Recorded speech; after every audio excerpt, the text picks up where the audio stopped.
Hello. तर आज होती लाडूची ना एक डिमांड, त्यासाठी आम्ही आलो होतो बाहेर. डिमांड काय होती ना, ते लाडूकडूनच ऐका.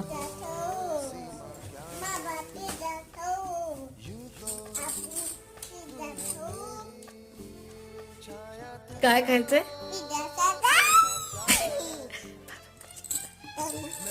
तर आज तिला खायचा होते म्हणे पिझ्झा. त्या अगोदर ना बाबांना आल्याला म्हणत होते की बाबा आपण पिझ्झा खाऊ. तर तिला कोणीच म्हणलं नव्हतं की आपण पिझ्झा वगैरे खायला जायचं आहे, किंवा पिझ्झाचं नाव देखील कोणी काढलं नव्हतं. तिला काय माहिती अचानक ना पिझ्झाचं नाव आठवलं आणि बाबांना आल्याला म्हणत होते की बाबा आपण पिझ्झा खायला जाऊ. त्यानंतर इथे चालू होते एका कॅफेमध्ये, तर इथे ना लाडूसाठी फ्रेंच फ्राईज ऑर्डर दिले आणि आमच्यासाठी एक पिझ्झा ऑर्डर केला. त्यानंतर ना दोघांनी देखील आवडीने खाल्ले. तर ह्या डिमांडवरती ना तर लाडूचा तर काय फायदा झालाच नाही. तिला फक्त फ्राईज खायला भेटले, पण मला मात्र ना छान असा पिझ्झा खायला भेटला, ते देखील लाडूच्या डिमांडवरती. तर इथे बाबांना खायचं होतं तिच्या पाणीपुरी, तर हिने देखील तिथं खाल्ली. बाय.